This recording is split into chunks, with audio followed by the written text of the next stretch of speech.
Si a nosotros nos preguntaran cómo luce un policía, ¿qué diríamos? Bueno, ¿qué más? Diríamos, bueno, es una persona que representa autoridad, pero de pronto tiene un traje verde y tiene un arma o tiene un bolillo, ¿cierto? Si nos preguntaran cómo luce un médico, ¿qué diríamos? Tiene una bata blanca y cosita acá, ¿cierto? Sí. Y así podríamos hablar acerca de cómo lucen, y podríamos describir quizás cómo lucen ciertas personas. Un futbolista, por ejemplo, ¿cierto? Tiene un buzo, tiene unas pantalonetas, tiene unas medias y unas canilleras y unos tenis y bueno, y así un bombero, ¿sí? Y cada persona podríamos quizás dar una descripción acerca de cómo luce. Pero si nos preguntaran cómo luce un cristiano, y no refiriéndonos a su forma de vestir, sino a su forma de vivir, a su forma de comportarse, ¿qué podríamos decir? ¿Qué podríamos responder? Quizás algunos diríamos, bueno, los cristianos es esa gente que no beben, que no fuman, que no bailan. Y pensamos que el cristiano se define por las cosas que no hace.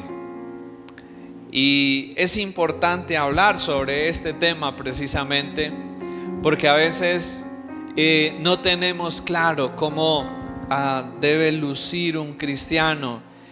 No tenemos claro acerca de esto y pensamos muchas veces que el cristiano se caracteriza por lo que no hace.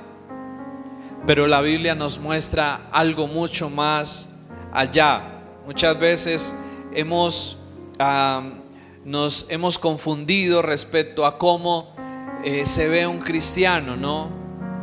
Pensamos que el cristiano es quien asiste a una iglesia, pensamos que el cristiano es quien dice ser cristiano, pensamos que el cristiano es quien lleva una Biblia con él, pero ¿cómo dice la Biblia que podemos identificar a un verdadero cristiano? Realmente vamos a mirar juntos Mateo capítulo 7 y verso 17. Mateo capítulo 7 verso 17. Acompáñenme ahí y miremos juntos lo que dice el Señor allí en Mateo 7, 17. ¿Sí? Y es el tema que quisiera compartirles en esta mañana. ¿Cómo debe lucir un cristiano? Y que nosotros podamos tener claridad sobre esto y asimismo podamos dirigir nuestras vidas en ese sentido, en esa dirección que Dios quiere que las llevemos. Mateo capítulo 7 verso 17 dice así: un buen árbol produce frutos buenos. Estoy leyendo en la Nueva Traducción Viviente. Un buen árbol produce frutos buenos y un árbol malo produce frutos malos. Un buen árbol no puede producir frutos malos y un árbol malo no puede producir frutos buenos. Por lo tanto, todo árbol que no produce frutos buenos se corta y se echa ¿dónde? En el fuego. No sirve. Si nosotros plantamos un cultivo y colocamos árboles y ese árbol no da fruto, ¿qué hace uno con ese árbol? Lo quita y siembra otro a ver si ese sí da fruto, ¿sí? Verso 20. Así es, de la misma manera que puedes identificar un árbol por su fruto, puedes identificar a la gente por sus acciones. Estaba diciendo nuestro Señor Jesús. Él quiso colocar algo muy ilustrativo, por así decirlo. Creo que el Señor tenía una forma muy especial de enseñar y de darse a entender. ¿Y cómo era? Usando cosas que eran comunes y naturales y conocidas para las personas. ¿Para qué? Para que a través de esos ejemplos ellos pudieran entender verdades espirituales que el Señor quería hablarles. Y en este sentido, el Señor está colocando aquí como ejemplo los árboles, ¿cierto? Y árboles que dan buenos frutos, árboles que dan malos frutos. Y está diciendo algo, y es que el árbol se conoce ¿por qué? Por el fruto, ¿cierto? Algunos de nosotros cuando vemos cierto tipo de árbol, pues al ver su fruto podemos determinar, ese es un papayo, ese es un naranjo, ese es un mandarino, ¿cierto? Cuando vemos su fruto. Y el Señor está diciendo acá que de la misma manera podemos conocer a las personas. ¿Por qué? Por sus frutos. O acá lo dice también por sus acciones. Es decir, en otras palabras, nosotros en realidad no somos lo que decimos ser, sino lo que hacemos. O mejor lo pongo en otras palabras. Si tú quieres conocer realmente quién es una persona, no te fijes tanto en lo que dice, sino en lo que hace. Amén. Si queremos realmente conocer a alguien, no nos fijemos solamente en lo que dice, sino que en lo que hace. ¿Por qué? Porque es que si somos sinceros, nosotros muchas veces podemos hablar y decir cosas muy bonitas, pero a la hora de actuar y a la hora de ser, hacemos otras muy diferentes a las que hablamos o a las que decimos. ¿Sí les ha pasado? ¿O sí hemos visto eso? Sí, y eso es lo que el Señor está tratando de decir acá. ¿Cómo es que yo me puedo conocer a mí mismo? ¿Y cómo es que yo también puedo tener cierto grado de conocimiento acerca de otras personas? No fijándome en lo que hablan o en lo que dicen, sino fijándome en qué, en cómo actúan, en cómo se comportan, en sus acciones. Amén. Así que los seguidores del Señor Jesucristo fueron llamados cristianos por primera vez en Antioquía, Hechos 11:26, debido a que su comportamiento y su forma de hablar eran muy parecidos a los de Jesucristo el Señor. Por eso en Hechos 11:26 se dice que allí se les llamó a los discípulos por primera vez como cristianos, porque la palabra cristiano tiene la idea de hablar acerca de aquellas personas que se parecen a Jesús, que se parecen a Cristo. Es decir, es una palabra compuesta, cristianos, ¿sí? Son pequeños Cristos, Cristos pequeños, ¿sí? Que reflejan y que imitan a su maestro, ¿cierto? Un discípulo es alguien que sigue a un maestro, que aprende de un maestro y que luego por lo tanto va a de una u otra manera a actuar parecido a su maestro que lo enseñó, que lo instruyó, ¿cierto? Y eso significa la palabra cristiano, alguien que se parece a Cristo, no en su aspecto físico solamente, sino más en su comportamiento, en su forma de ser, en su forma de actuar. Desafortunadamente, con el paso del tiempo, la palabra cristiano ha perdido mucho su verdadero significado y lo que en verdad es. Y hoy en día es muy común decirle cristiano a la mayoría de personas, ¿no? En Colombia hace algún tiempo hicieron un censo y decían que alrededor del 30%, algo así, eran cristianos. Y bueno, y entonces es fácil usar ese término cristiano para referirse a cualquier persona religiosa o a alguien que se cree moralmente buena persona y que profesa cierta religión, ¿cierto?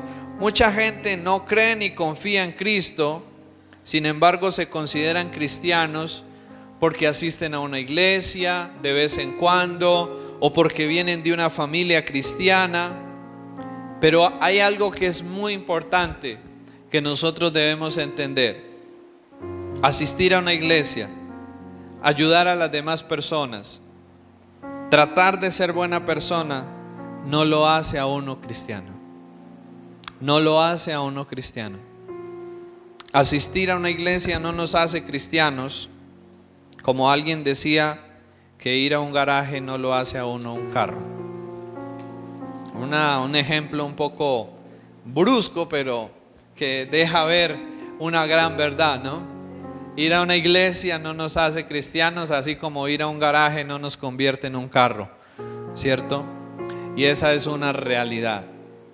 Entonces podríamos nosotros preguntarnos, ¿cuáles son esas cualidades? ¿Cuáles son esas características? ¿Cuáles son esos frutos que verdaderamente nos ayudan a ver si yo soy un cristiano, si yo soy un seguidor, si yo soy un discípulo de Jesús? ¿Cómo puedo yo mirarme y cómo puedo yo también mirar si ese otro realmente es un creyente o no? Veamos por favor juntos Juan capítulo 13, verso 34 al verso 35. Juan capítulo 13, verso 34 al 35. Miremos juntos.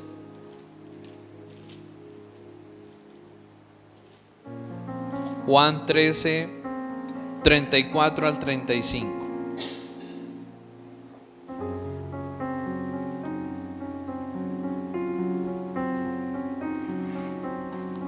Un mandamiento nuevo os doy, que os améis unos a otros, como yo os he amado, que también os améis unos a otros. Y miren lo que dice el verso 35, es lo que más me llama la atención de esto.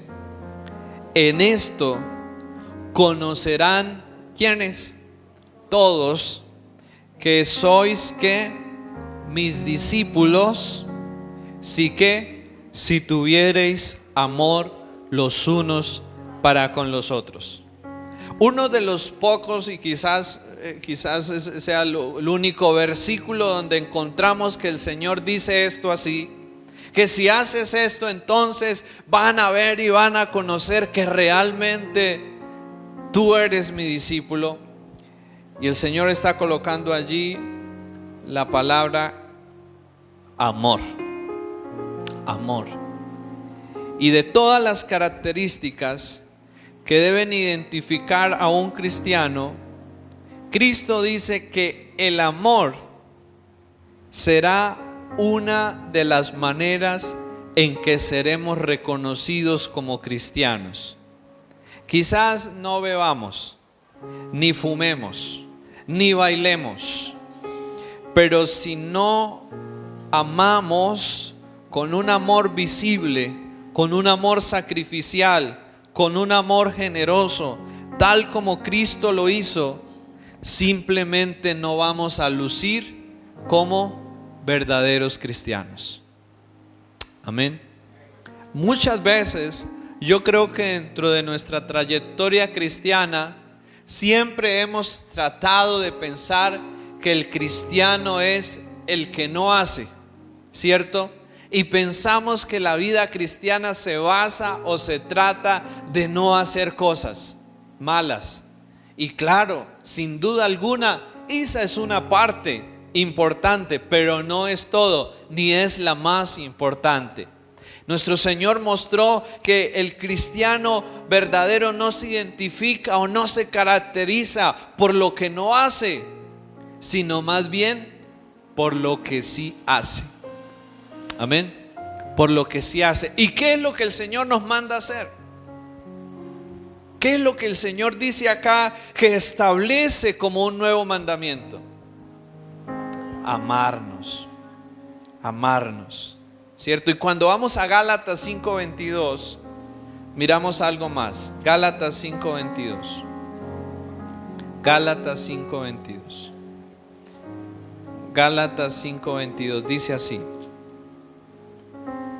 Bueno, el Señor está haciendo también en Gálatas como una comparación entre los frutos de la naturaleza pecaminosa en nuestras vidas, comparándolo o contrastándolo con los frutos del Espíritu. Y en Gálatas 5:22 dice así: mas el fruto del Espíritu es, ¿cuál es?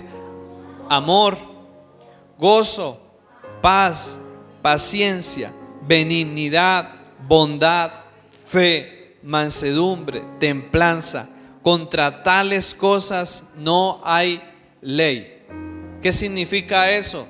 Que quien hace eso, pues está cumpliendo con todo, ¿cierto? Eso es lo que el Señor pide de nosotros, ¿cierto? Y se nos muestra en Gálatas 5:22, en su primera parte, ¿cuál es el primero que se menciona allí? El amor. Y dice que es el fruto. Es decir, que se puede interpretar que el fruto del cual se está hablando allí es el amor. Pero es un amor que está compuesto o que está conformado ¿por qué? Por el gozo, por la paz, por la paciencia, por la benignidad, por la bondad, por la fe, por la mansedumbre, por la templanza. Y si nosotros vamos a 1 Corintios 13:4, podemos comprobar que esta definición es la definición acerca del amor. 1 Corintios 13:4 dice: ¿qué es el amor? ¿Cierto? Muchos de nosotros, si nos preguntan ¿qué es el amor?, pues diríamos, bueno, es sentir algo bonito, no sé, pero ¿qué es realmente el amor? Y aquí en 1 Corintios 13:4 se nos dice: el amor es. Y empieza a mostrarnos la definición de lo que es ¿qué? El amor. ¿Y qué es el amor? El amor es paciente. El amor es bondadoso. El amor no es envidioso, ni jactancioso, ni orgulloso. No se comporta con rudeza, no es egoísta, no se enoja fácilmente, no guarda rencor. El amor no se deleita en la maldad, sino que se regocija con la verdad. Todo lo disculpa, todo lo cree, todo lo espera, todo lo soporta. Así es como la Biblia nos define el amor. Y si nosotros vamos a Gálatas 5:22, vemos que todo lo que se menciona en Gálatas 5:22 tiene relación con lo que acabamos de leer en 1 Corintios 13:4 acerca de cómo es definido el amor. Pero cuando uno mira la Biblia es cuidadosa, o el Señor es cuidadoso en decirnos que ese es el fruto ¿de quién? Del Espíritu. ¿Qué quiere decir eso? Que nosotros humanamente por sí mismos no podemos producir eso. O yo les hago una pregunta: ¿ustedes creen que nosotros amamos como se describe acá? ¿Cierto que no? Muy lejos de amar como ojalá si lo hiciéramos así sería un mundo ideal. ¿Cierto que sí? Sería un mundo ideal si nosotros amáramos como se nos está mostrando aquí, que realmente es el amor. Y si no amamos así, es porque no tenemos la capacidad para amar así. Ahora, no es que Dios no nos haya creado con esa capacidad. Lo que pasa es que el pecado dañó en nosotros esa capacidad para poder amar de la manera correcta. Y por eso Gálatas 5:22 se toma el trabajo el Señor de decirnos que ese es el fruto ¿de quién? Del Espíritu. Es decir, que nosotros solamente podremos empezar a amar y podremos crecer en esta forma de amar con la ayuda y con la obra del Espíritu de Dios y de la palabra de Dios en nuestras vidas. ¿Qué está usando Dios en esta mañana para hablarnos? Está usando la palabra, ¿cierto? El Espíritu de Dios nunca obra lejos o separado de la palabra. El Espíritu de Dios siempre obra y trabaja en conjunto con la palabra de Dios. Amén. Para Él hacer su obra en nuestras vidas. Así que se dice acá claramente que es el fruto del Espíritu. Y por eso el Salmo capítulo 1 nos dice algo y nos dice que bienaventurado el hombre que no anda en el consejo de los malos, ni está en el camino de pecadores, ni en silla de escarnecedores se ha sentado, sino que en la ley del Señor está su delicia y en su ley medita de día y de noche. Y luego dice que esa persona va a ser como un árbol plantado junto a las corrientes de las aguas, que da su fruto en su tiempo y su hoja no cae, y todo lo que hace prospera. Un árbol fructífero es un árbol que está plantado ¿en dónde? Donde hay buena tierra y donde hay buena agua, ¿cierto? Asimismo, para que nosotros como cristianos podamos llegar a amar de esta manera y podamos crecer en esta forma de vida y de amor, necesitamos estar plantados ¿en dónde? En el terreno de la palabra de Dios y en el terreno de la presencia de Dios, de la presencia del Espíritu Santo de Dios. Amén. Si nosotros nos alejamos y nos separamos de esto, de Dios y de su palabra, ¿cuáles van a ser los frutos que vamos a empezar a dar? Frutos malos, ¿cierto? Ninguno, sí. Pero si nosotros nos acercamos al Señor, nos acercamos a la palabra, ¿qué va a empezar a suceder en nuestras vidas? Vamos a empezar a reverdecer, a florecer y a dar buenos frutos. Amén. No hay otra forma, no hay otra manera posible. Y el amor que se nos muestra aquí es un amor muy diferente al que la sociedad hoy en día nos habla, ¿cierto? Porque hoy en día en la sociedad se nos habla del amor, ¿cierto? Sí, y se promueve mucho el amor, pero es un amor que es totalmente diferente a este amor del cual nos está hablando Dios aquí. ¿Por qué? Porque el amor humano se basa en la apariencia o se basa en lo que la otra persona hace o tiene, ¿cierto? Mire, seamos sinceros. Cuando nosotros amamos o nos enamoramos de alguien, muchas veces nos fijamos que su aspecto físico, nos fijamos en sus habilidades, en sus talentos, en sus capacidades. O sea, buscamos algo en el otro, ¿cierto?, que nos sirva o que nos guste o que nos agrade a nosotros, ¿cierto? Eso es. Por el contrario, el amor de Dios es un amor muy diferente al amor con el que nosotros amamos. Vuelvo a decirles, el amor nuestro es un amor que siempre está basado ¿en qué? En la apariencia o en lo que el otro tiene o en las habilidades que el otro tiene. Pero el amor de Dios, ¿cómo es el amor de Dios? ¿Cómo es este amor que se nos está hablando acá? Dios ama porque Él decide amar. El amor de Dios para con nosotros no depende de lo que nosotros hagamos o dejemos de hacer. Se basa en que Él decidió amarnos porque en Él hay amor. ¿Sí? Fijémonos en esto. El amor de Dios para con nosotros no depende o no se basa en lo que nosotros hagamos o no hagamos, ¿cierto? Y ahorita lo vamos a ver por qué. Sino que se basa en que Él decidió amarnos porque en Él hay amor.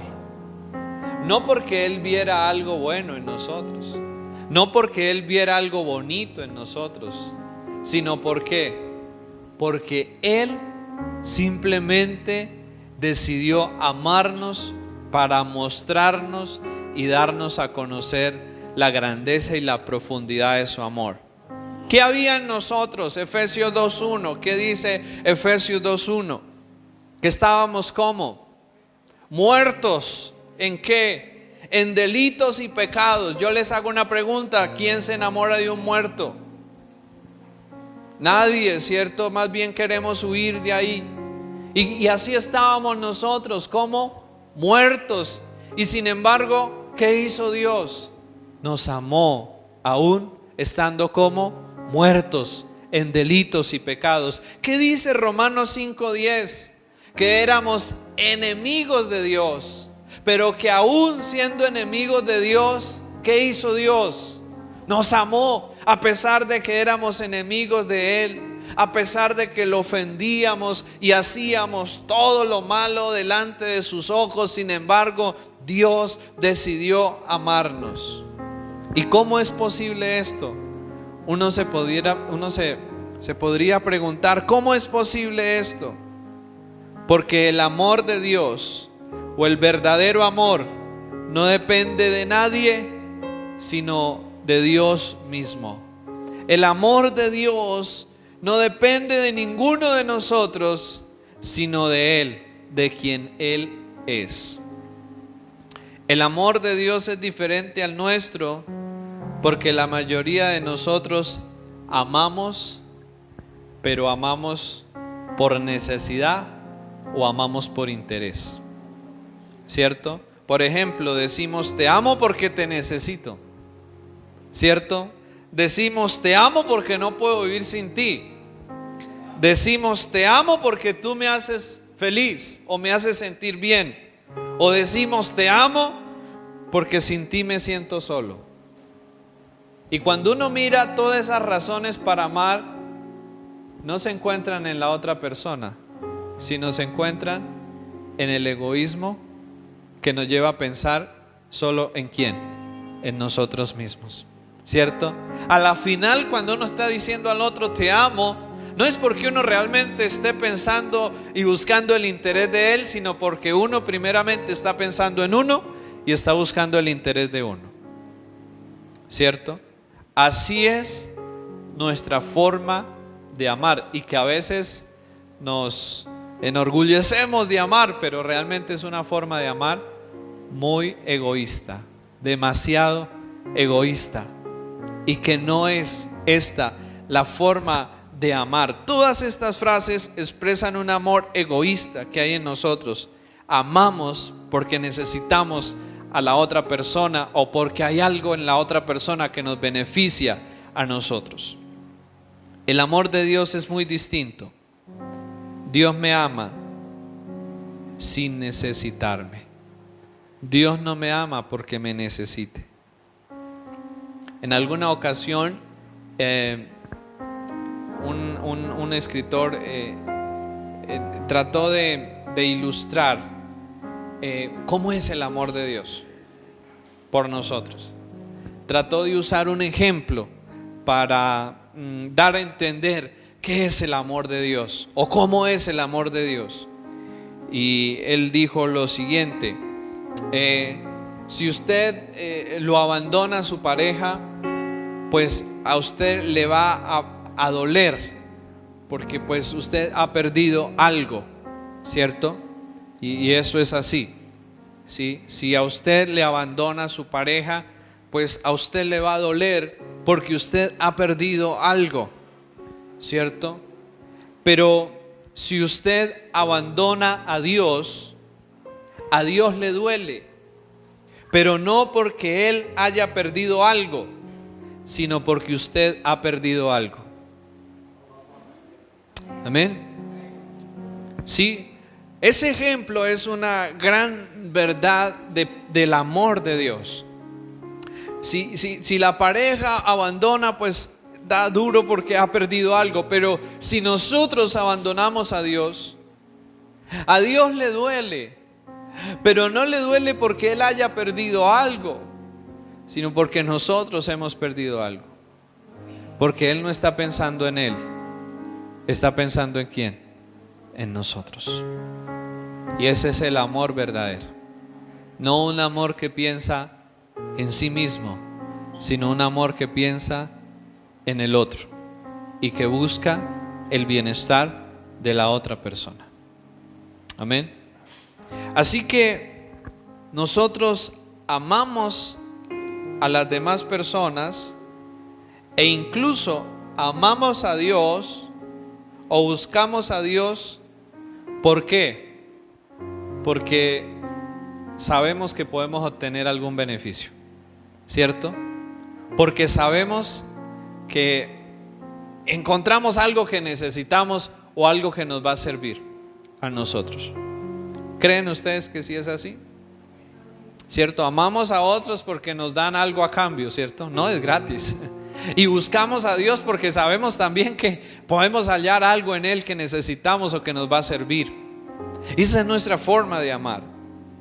Pero Dios no nos ama porque Él busque algún beneficio de nosotros, sino porque Él quiere darnos un beneficio a nosotros. Amén. Dios nos ama no porque esté buscando algo de nosotros, un beneficio de nosotros, sino porque Él quiere darnos un beneficio a nosotros. Así es que el amor real y verdadero no es el que piensa en recibir, sino es el que piensa en ¿qué? En dar, en entregar y en dar. Y eso nos lo enseñó el Señor cuando entrega a su propio Hijo, a lo más valioso, y lo entrega ¿por quiénes? Por sus enemigos, ¿sí? Por sus adversarios, por aquellos que estaban ofendiéndolo y haciéndolo mal delante de sus ojos. Por esas personas entrega. Cuando nosotros miramos esta forma de amar, esto debe llevarnos a un cambio en nuestras vidas y en nuestra forma de ver el amor. Así que el amor no se trata de lo que yo puedo obtener o de lo que yo puedo recibir. El amor se trata de ¿qué? De lo que yo puedo dar y de lo que yo puedo hacer por el otro. Amén. ¿Sí? ¿Sí cogen la idea? El amor no se trata de lo que yo puedo obtener, de lo que yo puedo recibir, de lo que yo puedo ganar, sino el amor se trata y consiste de lo que yo estoy dispuesto a dar, a entregar, a sacrificar por el otro. Eso ya deja de ser egoísta y pasa a ser un amor genuino y verdadero. Por eso, como alguien decía en algún momento, ¿no? El consejo para los casados, y es que usted se va a casar, si usted se va a casar buscando o esperando que la otra persona lo haga feliz a usted, mejor no se case, ¿sí? Mejor no se case, porque es que eso no es así. No nos casamos buscando que el otro nos haga felices. Nos casamos y estamos con otro para buscar nosotros cómo podemos contribuir y aportar a la felicidad del otro. Amén. No se trata de pensar solo en nosotros, sino de pensar en quién, en el otro. Amén. Así que vamos a mirar en este sentido, ¿qué fue lo que dijo el Señor que nos caracterizaría a los cristianos?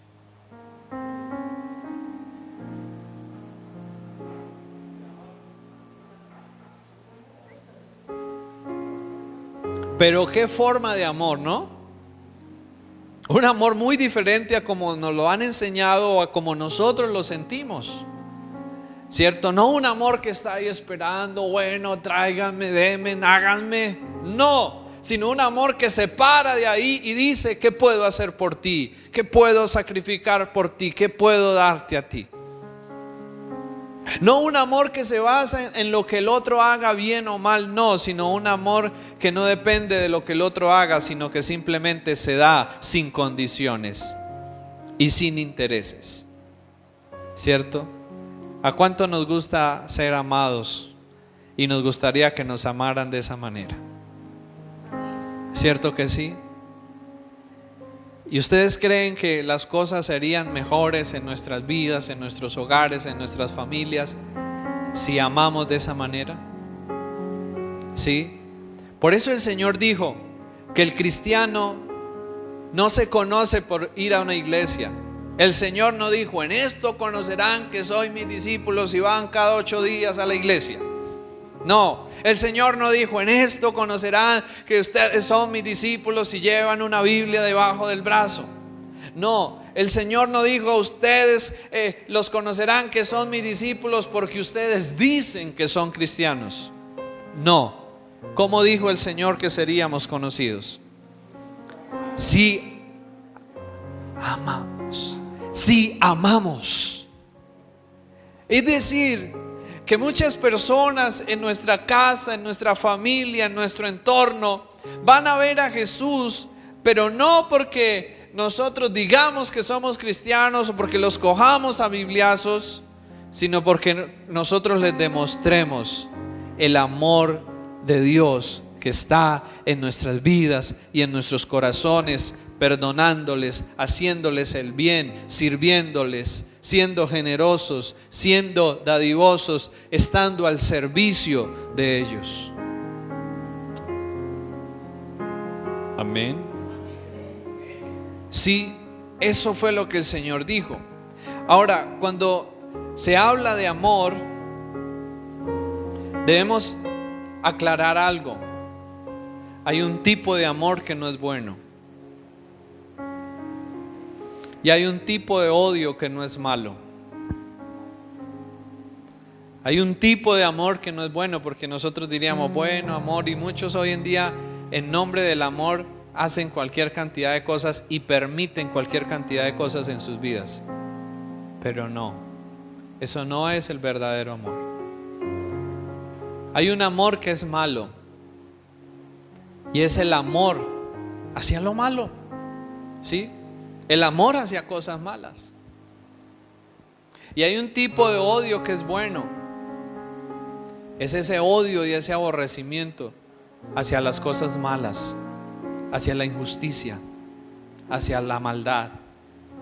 Romanos capítulo 12, versículo 9, hablándonos acerca del amor, nos dice que el amor sea como sin fingimiento, ¿cierto? Y luego, ¿qué dice? Aborrecer lo malo y seguir lo bueno. Es decir, que Dios está diciendo: oye, amen, sí, pero aborrezcan. O sea, es como un poco contradictorio, porque el Señor está diciendo por un lado amen y luego aborrezcan. Pero ¿qué es lo que el Señor está diciendo que debemos aborrecer? Lo malo. Y sigan ¿qué? Lo bueno. Entonces hay un tipo de amor que es malo, ¿sí? Y es ese amor hacia lo malo, pero también hay otro tipo de amor que es malo. Y es cuando yo amo algo o alguien más que a Dios. Ese es un tipo de amor malo. Cuando yo amo a alguien o algo más que a Dios. Y el Señor lo puso de la siguiente manera en Lucas capítulo 14, versículo 26. Lucas 14, 26. El Señor habló acerca de esto. Grandes multitudes iban con él y volviéndose les dijo: si alguno viene a mí y no aborrece a su padre y madre y mujer e hijos y hermanos y hermanas y aún también su propia vida, no puede ser mi discípulo. Yo no sé si ustedes leen ese versículo y ustedes dicen: pero ¿cómo así que Dios nos está pidiendo aborrecer a las personas?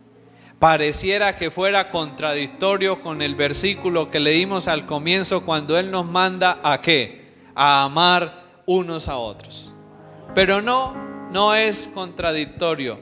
Lo que el Señor está diciendo acá es que si nosotros amamos más que a Dios, a nuestro padre, a nuestra madre, a mujer, hijos, hermanas y aún nuestra propia vida, no podemos ser los discípulos de Él. ¿Saben por qué razón? Porque la única manera y el único amor que verdaderamente nos hace bien y que verdaderamente nos capacita para luego amar correctamente a los demás es el amor que nace y que proviene de Dios. Amén. Por esa razón, cuando Dios nos pide que lo adoremos a Él, cuando Dios nos pide que lo amemos a Él por encima de todo, Él no lo hace pensando en Él o porque Él quiera ser el super. No, Él lo hace pensando en nosotros, porque Él sabe que separados de Él nada somos y nada podemos hacer. Amén. Y en ese orden, no pensando en Él, sino pensando en nosotros, es que Él nos pide que lo amemos a Él, que lo adoremos a Él, porque solo en Él encontraremos las virtudes, las capacidades y la ayuda para poder ser personas de bien, personas de bendición, personas libres, personas sanas. Amén.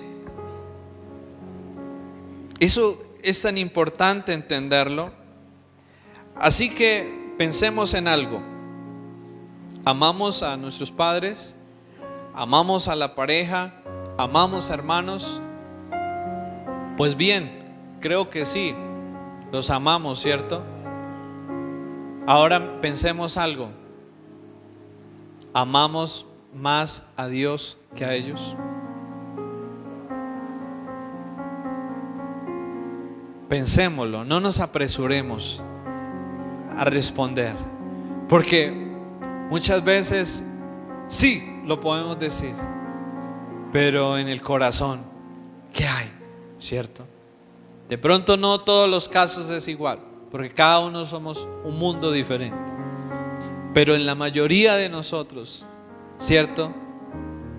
Sí, muchas veces amamos más otras cosas o otras personas más que a Dios mismo, ¿cierto?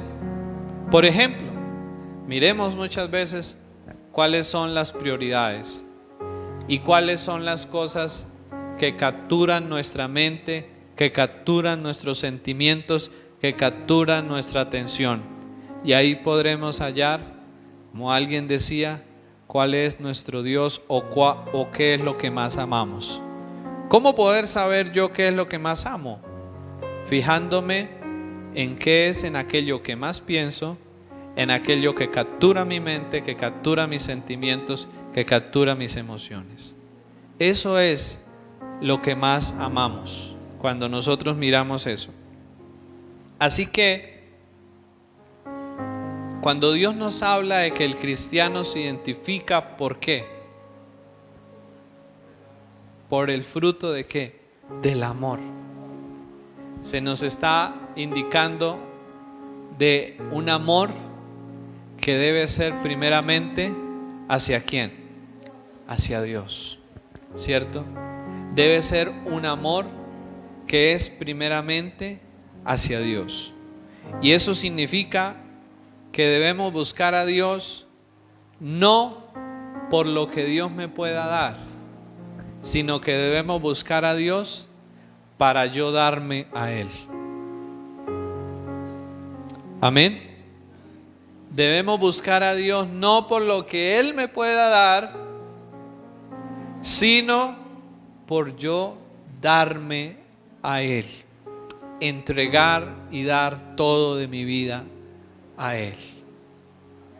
Amén. Esa es una forma correcta de amar a Dios, y es una forma correcta de seguir a Dios, no por lo que Él me pueda dar, sino por yo dar mi vida a Él y para Él. Amén.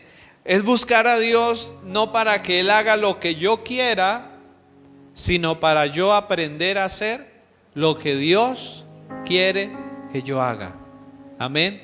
Recordemos que la forma de amar que Dios nos muestra, que Dios nos habla y que Dios nos enseña, es un amor que no está basado en lo que yo quiero, en lo que a mí me parece, sino es un amor que está basado en ¿qué? En el otro, que está basado en dar, que está basado en entregar, que está basado en ¿qué? En sacrificar.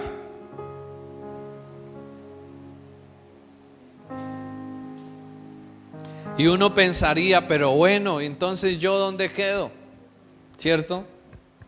Entonces, ¿qué de mí? ¿Sí? Podríamos pensar eso.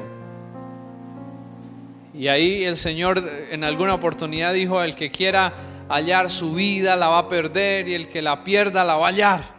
Una cosa toda rara, porque el reino de Dios es totalmente diferente a la forma en que nosotros humanamente pensamos. ¿Y qué significa eso de que amar significa dar, sacrificar, entregar? Entonces, ¿dónde quedo yo? ¿Qué va a hacer de mí? Pues el Señor ha diseñado todo de tal manera que cuando nosotros hacemos eso, vamos a experimentar la verdadera dicha, la verdadera felicidad, la verdadera plenitud de vida. Amén. Pero también sucede lo contrario cuando nosotros somos egoístas y solo queremos que las cosas sean para nosotros, para nosotros. ¿No se han notado ustedes lo que pasa? ¿Qué sucede cuando vivimos egoístamente, queriendo abarcar y que todo sea para nosotros? El ser humano lo único que ha encontrado con eso es que esclavitud, tristeza, dolor, desgracia, sufrimiento. No la ha encontrado la felicidad en buscar que todo sea para sí mismo. El ser humano, o más bien Dios, diseñó que la forma en que podemos encontrar y hallar la felicidad verdadera es cuando yo estoy dispuesto a dar, a servir, a sacrificar, a amar a los demás de esa forma, amar a Dios de esa forma. Cuando yo busco a Dios no por lo que Él me puede dar, Dios me va a dar lo mejor. Amén. No porque yo esté buscando que Dios me dé eso y lo busco a Él solo por lo que Él me pueda dar. ¿Por qué? Porque el día que Dios me dé eso, ¿qué va a pasar? Que yo no lo voy a volver a buscar más. Porque a mí no me importaba Dios, me importaba que era lo que Él me podía dar. Y como ya lo tengo, pues me voy. ¿Cierto? Pero cuando es Él a quien amo y no lo que Él me puede dar, ¿qué pasa? Así Él no me dé nada, yo lo sigo amando, porque no amo lo que Él me da, sino amo ¿a quién? Lo amo es a Él. Amén. Y así quiere Dios que lo sigamos, así quiere Dios que lo amemos, no por lo que Él nos pueda dar. Bendito Dios si nos sana, pero bendito Dios si no nos sana, lo seguiremos amando. Amén. Bendito Dios si nos provee, bendito Dios si nos suple, pero si no nos da, si no nos provee, bendito sea el nombre del Señor. Amén. Seguiremos amándolo y seguiremos adelante con Él. Esa debe ser el pensamiento y la intención y la motivación para caminar con Dios. No lo que yo pueda recibir de Él, no lo que Él me dé. Si Él es bueno, gloria a Él. Pero si Él hace conmigo como hizo con Job, que le quitó todo, ¿qué dijo Job? Sea bendito el nombre del Señor. Jehová dio, Jehová quitó. Sea bendito el nombre de Dios. Miren, ¿qué pensaría usted si alguien está con usted, a su lado, pero el día que usted deja de darle algo que beneficie a esa persona se va de su lado? ¿Qué se sentiría eso? ¿Cómo nos sentiríamos nosotros? Usados, utilizados, aprovechados. Se aprovecharon de nosotros. ¿Y qué podríamos comprobar? Que esa persona no nos amaba realmente. ¿Por qué? Porque el día que no le pude ofrecer y dar lo que quería, ese día hasta ahí llegó su amor, ¿cierto? Como el rico que consigue una novia y piensa que lo ama, pero el día que se le acaba la plata, la novia lo deja, porque la novia no lo amaba a él, amaba que era la plata, su dinero, ¿cierto? Y así somos muchas veces nosotros con Dios. Amamos a Dios hasta el día que Dios nos está dando de todo. Pero el día que Dios deja de responder las oraciones y deja de proveernos, ese día como que decimos, me voy de la iglesia, no vuelvo a buscar de Dios. Y entonces, ¿usted estaba buscando a Dios o estaba buscando era lo que Dios le daba? ¿Sí vemos cómo somos nosotros? ¿Cierto? Pero que Dios nos ayude a poder amar mejor de ahora en adelante. Y primeramente sea amarlo a Él mejor de lo que lo hemos hecho hasta este momento. ¿Qué tal si nos colocamos sobre nuestros pies y oramos juntos al Señor y le pedimos su gracia, su ayuda y su obra en nuestras vidas?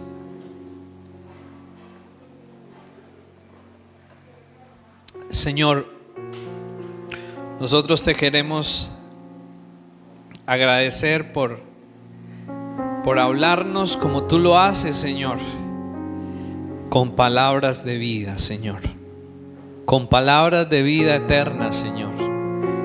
Gracias, Padre, por mostrarnos cómo debemos lucir nosotros los cristianos, Señor, y cuál debe ser nuestra principal característica, Señor, que es el amor, pero no un amor como nosotros lo consideramos o como nos lo han mostrado, sino un amor mucho más allá de cualquier pensamiento, cualquier sentimiento humano, Señor.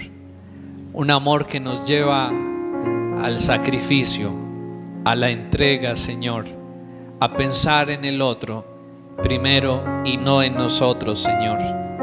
Padre, por esa razón en esta mañana, después de escucharte, nosotros reconocemos que no amamos de esa manera, Señor, y reconocemos más bien la necesidad que sí tenemos de aprender a amar de esta manera, y que primero sea a ti, Señor, porque también somos honestos y somos sinceros en que muchas veces te buscamos más por el interés de lo que podamos obtener de ti o de lo que podamos conseguir en ti, y no pensando verdaderamente en ti, Señor. Ayúdanos, Padre, a amarte de una manera desinteresada, de una manera sincera, de una manera incondicional, por cuanto tú nos has amado primero y nos amaste siendo tus enemigos, nos amaste estando en lo peor, Señor, y aún así nos diste de tu amor y de tu gracia, Señor. Ayúdanos hoy a poder corresponderte, Dios, de la mejor manera posible, amándote incondicionalmente, Señor, en todo tiempo, en todo lugar y en todo momento. Jesús, tú seas nuestro máximo amor, Señor. Tú seas nuestra historia y pasión. Tú seas nuestro gran galardón, Señor. Tú seas ese fuego interior que arda en nuestras vidas, que arda en nuestros corazones, Señor, de ahora en adelante. Te lo pedimos en esta mañana, Señor, pero que también al mismo tiempo, en esa misma medida, aprendamos a amar a nuestros semejantes, no pensando primero en nosotros, sino pensando en ellos, Señor, y dándonos en servicio, en sacrificio hacia cada uno de ellos. Señor, muchas gracias por estar a nuestro lado y por enseñarnos tu verdad con amor y con paciencia, Señor. Ahora te pedimos que además de enseñárnosla, nos la ayudes a aplicarla y a vivirla en el nombre de Cristo nuestro Señor. Amén y amén.